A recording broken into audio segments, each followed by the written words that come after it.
Ladies and gentlemen of the old world, I hope you're all doing well, and welcome to this community showdown. It's going to be the Tomb Kings led by Leechlord facing off against the Greenskins, who shall be helmed by Anticity here on the Ostucci Castle. And it is going to be the sneakiest of Gits, Skarsnik. Love seeing him in action. He's actually, I think, my wife's favorite character in Warhammer Fantasy. So he's here and he's good to party. He has some good utility against Tomb Kings, anti-large against Ushopti and Sphinxes, and more importantly, it's the Rampage. That's why you bring him.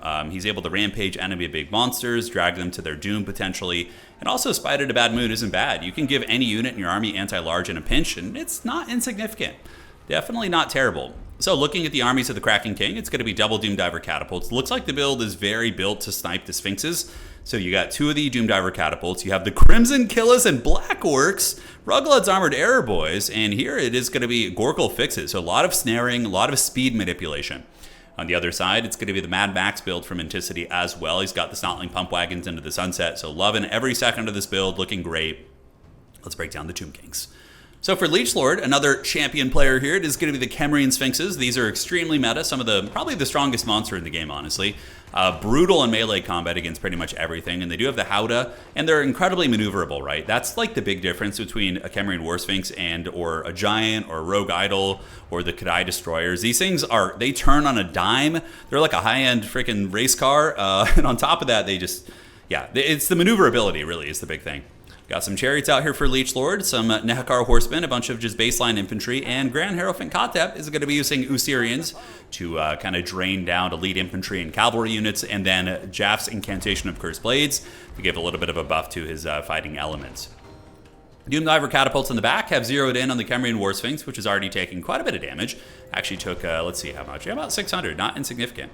Objective number one, going to be going to the Greenskins here. The Mad Max Pump Wagon Squad is waiting in the shadows.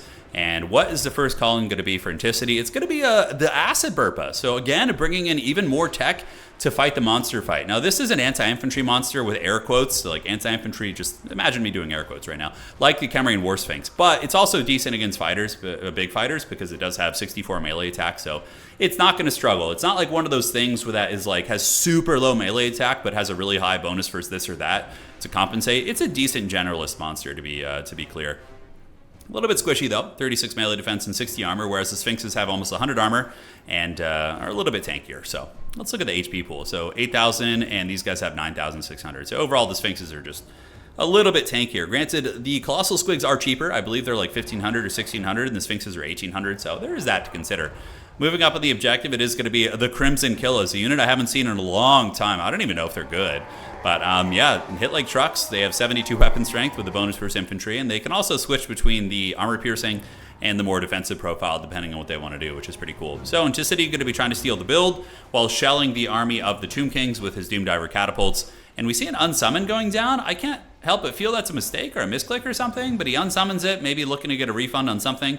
Going to be keeping one Doom Diver Catapult. He might have done what I do from time to time, which is the forbidden accidental unsummon, but in all the games I've casted a lot of Anticity games, I've never seen him do that before. Oh, if he was anticipating this, then that is just next level. Being like, I know I'm about to get blitzed, so I'm going to unsummon one of them, get my refund, and just consolidate the fighting. That's like some Harry Potter shit right there. That's like some wizard prophecy. He's the one. He is the chosen one. So bit of a standoff here. The good, the bad, and the ugly. We got the Wild West music going as these guys just kind of stare at each other from across the reach here. Doom Diver Catapult's going to be shooting into the Nehakar Warriors, and I'm starting to think that Anticity did that unsummon because he knows he can protect one probably, but protecting two against the Tomb King's cavalry swarm is probably very, very tough. So pretty brilliant idea. But on the objective here, the Orcs are going to be chilling. And remember, Skarsnik is nearby. So if frickin', Kotep gets too close, for example, you can Rampage him and drag him to his doom. So if Anticity wanted to right now, you could potentially get a snipe on Kotep. On the outside, though, we do see the Pump Wagons engaging, Spider Riders versus the Horsemen, and some Boar Boys coming out. So this is probably going to be a win for the Kraken King out here on the outside, as we do see the Nehakar Horsemen battling against Orc Boar Boys, and the Pump Wagons in numbers will be able to drag them down. Now back in combat, one Sphinx does dive greedily and deeply, but Skarsnik, the war boss, going to be getting in there. The sneaky getting a little prison shank in the back and sending the Sphinx packing. So the Sphinx does actually take some damage and retreats, and the big Colossal Squig has not been able to connect super hard yet. But there is going to be a Darude Sandstorm coming down from Leechlord, really nice, and Realm of Souls activated, so it's going to be army-wide healing for the Tomb Kings, and that was a beautiful Darude Sandstorm. You could see that the Crimson Killas being given bonus for large and 90 weapon strength is pretty gangster, but I don't know if it's going to save him. So rather than trying to rampage and actually kill one of the Sphinxes or at least get it low, he uses the rampage on the chariot, which is more of a guaranteed kill, right? Like the Sphinx might be able to endure your rampage, but if you're able to rampage the chariot, for example, you might be able to actually just get it crumbling and completely finish it off. So I kind of see the direction there. Doomdiver Catapult in the back, still shooting very happily. And what is it shooting at? It looks like if we zero in, it's going after the infantry here. Shielded Black Orcs are pretty solid in this matchup. They just can take Tomb King's infantry all day, but they are weak against Ushabti and the Sphinxes, so you got to watch out for that. It does look like the chariot is going to be taken down from the Skarsnik Rampage, and Skarsnik is now battling it out versus the other Sphinx. A little bit dangerous, because Skarsnik himself has a huge HP pool, because it kind of combines his HP with that of his Squig, so they're kind of like mixed together, but you know, he's still infantry sized, so the Sphinx can connect with him relatively consistently, but I guess his stat line isn't bad. Boar Boys in the back. Black Orcs going to be trying to fight for the objective, but Leechlord has been able to get it. Anticity is up in value pretty heavily, having won most of the cavalry fights here. The Pump Wagons, obviously a Pump Wagon 1-to-1 will lose to probably a Nehekara Horseman, but he had like 3 or 4 of them against one, so he's able to swarm them down, as we do see some old Furies, not Furies carrying, so you're seeing the dreaded Furies. The carrying going to be shutting down the Doomdiver Catapult, which is pretty cost effective. And what are the Greenskins going to do in response? Double Spider Rider to surround them, should be able to stabilize that Doomdiver Catapult and get it back online. Over in the epicenter of combat, Skarsnik continuing to chase the Khemrian War Sphinx, and we do have the Acid Burper getting in there, doing quite a bit of work against the other Sphinx. So this thing's going to be running, and is definitely getting its butt kicked by this giant Squig Beast, which is currently out of control right now. So we are going to be seeing a Ushabti summon from the Tomb Kings on top of the Archers, which is a good tech, shutting down the range shooting and taking down an expensive unit at the same time. Chef's kiss. Great play by Leechlord. But objective situation, we do see the Orcs with a huge advantageous position here. A massive amount of units, whereas the Burpers getting it done against these 2 big boys. 2 Sphinxes in a normal situation, if they're perfectly healthy, could probably take down the Acid Burper, but here, you know, one of them's kind of beat up. Depending on which one the Acid Burper targets is going to be a big variable. Black Orcs are also giving that really good sustained grind, and even though they've been vulnerable and have taken a little bit of magic damage, they're still going to be able to bash these skeletons and really, really give them the dirty. So Spider to Bad Moon activated. I love that from Skarsnik. So that's going to be giving anti-large to the Acid Burpa, plus 16, which is actually a really good bonus. And then we see the Pump Wagons come in to try and clear out some of the skeletons. And oh, nice play by Leechlord though. Knowing he's down on value, our boy Leechlord calls out 2 Necrotechs.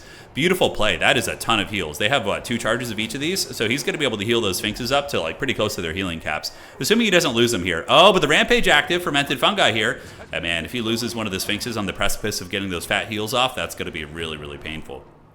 So objective 1, pretty stable for the Greenskins. Objective 2 is contested, but it does look like the Black Orcs and the Boar Boys are going to be able to get the job done. Boar Boys are pretty good against Ushabti. Ushabti are a prime example of a unit that are... I would say, yeah, they're very good against infantry, but weak against other things because of how damn low their melee attack is without their bonus. And yeah, the healing, very clutch. It looks like it does go off. Khemrian War Sphinx getting a fat heal right here. Khemrian War Sphinx here. Cackling Doomdiver Catapult still getting value, but it does look like the Acid Burper is approaching the end of its life. But it's a mushroom. It'll grow back. So he's currently sitting at negative 22 leadership. He's going to be broken. Most likely will run. Sphinx is getting a good engagement there, and it does look like Leechlord is able to turn the tide of the monster's fight. So despite being down by quite a bit of value, Leechlord, you know, with the big heals, might be able to just kind of use those Sphinxes and cackle back in the game. And I was about to say, Anticity is going to call it another Doomdiver Catapult, 100%. He knows he needs to finish the job. And on the outside, what do we have here? We have Savage Orcs moving up against the Skeleton Spearmen, and the Pump Wagon taking down Carrion here. So maybe an opportunity for the Orcs to get this objective eventually. Although a Skeleton Spearman plus a Nehekar Horseman should be able to beat a Savage Orc. You just engage in the front with the Spearmen, come around the back, rear charge them, Savage Orcs are going to get folded. The big fight here. Big AoE buff going down. Gork will fix it. That's going to be lowering the speed of these units as the Boar Boys try and chew down the Khemrian War Sphinxes. Skarsnik's holding on like a champ, but the Tomb Kings, they are a very stalwart faction. Nehekar Warriors going to be on the way in. Pretty much will trade evenly against the Savage Orcs in my limited experience. Over on Objective 1, the Greenskins are holding on to it. Objective 2 is in their clutches as well. And the Nehekar Horsemen ended up taking a frontal charge, it looks like, against the Savage Orcs, and the Spears are going to be running away. So this is a huge victory for the Orcs now. And this objective potentially going to be flipping, right? The Savage Orcs are going to crump through these Horsemen with a full surround like this. Just absolutely dancing and crumping. Spider Riders back here helping out, but we do see a Chariot coming in. So I don't know how the Chariot's actually fighting the water. I don't know if that'll penalize them, but normally Chariots are very good against those units. Objective number 1 still in the control of the Greenskins. And oh man, okay. I did not notice that right there. The Boar Boy Biggins had Kotep surrounded, and with Kotep dying, that's going to lead to a lot of crumbling. And now I think that the Greenskins are really going to clutch it. And the Doomdiver catapults are just so good. I've been a Doomdiver enjoyer for a long time. I think they've been a very slept-on unit. They are just so good at sniping. And one Sphinx is down, the other one's very, very low as well. Kotep is in the trash can. And with that, the Tomb King's leadership is going to be incredibly fickle. We're going to be seeing a lot of crumbling on these guys. And over here, even the Savage Orcs might be able to put up a fight against these chariots. We'll have to see. In sustained combat. But yeah, the crumbling is going to be brutal. One Sphinx is down to 600 HP, and he would basically almost not be crumbling if the Lord hadn't died. But now he's at that critical mass where he's just going to be going in the trash. Mass leadership route, though, and can the OP Sphinxes carry the day? There's still another probably batch of healing on the Necrotech, so as long as he keeps one of the Sphinxes alive, there's a chance he's going to be able to get a little bit of milk out of that. But Skarsnik, the Warlord of 8 Peaks, going to be moving in. And is he going to be able to finish off the Khemrian War Sphinx? We do see Gorkul fix it. Its speed is going to be lowered down to 17. The other Sphinx is taken down. And I have to say, that's one of the most cathartic feelings in the game. When you take down the Khemrian War Sphinxes on any faction, it feels very, very good. So on the backside here, the Greenskins moving up with waves and waves of Savage Orcs. The Savage Boys are on their way over. Going to need a little bit of mass to deal with the chariots, though. Otherwise, they could run into problems.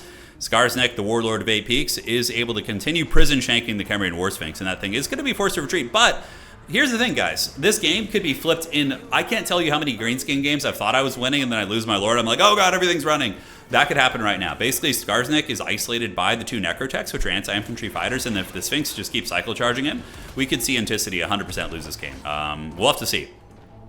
So, Orcs calling in more Savage Orcs and some Snotling Pump Wagons. On this side, the Boar Boy Mass able to push back the Skeleton Chariots as they do pressure up on that point. Over on objective number 2, Tomb King's controlled. Objective 1 is owned by the Greenskins, and are they going to keep it that way? Nehekar Horsemen being absolute beasts, defeating the Greenskin Skirmishers, trading pretty well into the baseline Orc Boar Boys, because they're not biggins, so they're not anti-large, so the Nehekar Horsemen actually probably can almost beat them in combat. So looking a little bit tough for the Greenskins, right? Just like we talked about. Like a minute ago, you're like, oh, Kotep's dead, a Sphinx is dead. And suddenly this game is like, oh my god, the Tomb Kings, are they just going to win this right now? Maybe so, right? Yeah, Skarsnik is taken out too. Ooh, that hurts. That's like, I think the Skaven are the worst faction in the game to lose your Lord on, but Greenskins are like a hard second probably in that case. Because yeah, you can see mass routes going down. The Savage Orcs are going to be fighting a little bit longer, but you still have this big Sphinx to deal with. And do we have the Doomdiver catapults? Looks like they were either shut down by the Carrion or they ran out of ammunition here. So Snotling Pump Wagons scurrying away, trying to run where they can. Savage Orcs going to be fighting, but the Khemrian War Sphinx is going to give them the dirty. Anticity going to be getting the point out here with the two Savage Orcs. And I think the biggest thing for Anticity is to bring back Skarsnik as soon as you possibly can to restabilize your leadership. Otherwise, the terror-causing monster is just going to be a big issue.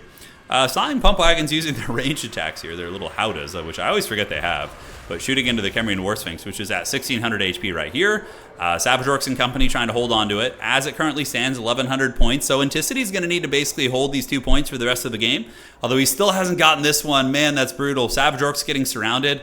And look at the leadership on them right now. It's so freaking low. But they are able to chew through these pieces. Chariots and Horsemen maybe going to be able to overwhelm these Savage Orcs. We'll see how the battle unfolds over there. And really, really scrappy match between these two players. Savage Orcs, yeah, I like Savage Orcs in this matchup. I think they're one of the ideal infantry choices. And I think them and Black Orcs are pretty good. Boar Boys are not bad also, but Savage Orcs have the killing power to actually get through skeletons. And Anticity does end up calling in another Doomdiver catapult down here. And let's go ahead and see. So 600 HP. We're going to watch in the distance as we are going to see some Witchcraft going down. What spell is that? Yeah, Gorkul fix it. And here they come. Dun, da, da, da, dun, da, da, da, da. There they go. Doomdiver's direct hits, 200 HP. And that's one way to take down a giant concrete construct, is to basically send goblin flyers into it. Yeah, pretty hilarious. All right, so can the Greenskins scrap this out? I mean, that's pretty big. Both armies are leaderless. Tomb Kings, though, don't care as much about losing their lord. It will lead to a little bit of a quicker crumbling, but their units aren't straight up just going to turn and abandon the fight. Tomb Kings do have the Necrotechs, and they have been able to stabilize 2 objectives out here, and it does look like the Tomb Kings are able to stabilize objective number 3 out here as well. So I think that might be the end of the road for the Great Kraken King. What a great, fun match, though. He played a very off-meta build. Skarsnik is pretty off-meta, but he did good. The rampages were pretty nice. He got his little prison shanks, but I don't see any way he comes back from this. That is going to be a rock hard triple cap. Doomdiver's moving on up, and the entire time we just see Leechlord getting further and further ahead on points. But yeah, that also shows how terrifying and how much effort it takes down to get the War Sphinxes. I think my favorite play from Leechlord that game was using the Necrotechs. Getting both those bad boys with the double waves of healing, that was very, very clutch. And yeah, Black Orcs were pretty chad. The Crimson Kill is probably a bit of a disappointment, I would imagine. Pump Wagons didn't do bad. Doom Divers are very, very solid. I wonder if that unsummon was accidental in the beginning, because that could have cost him a lot of ground. In the Blessed 69 kills on the Colossal Squig. Love to see it. Greenskins and Tomb Kings are such fun factions to play. It's always a good time. All right, guys, take care of yourselves. Hopefully you enjoyed this one, and that is going to be it for today.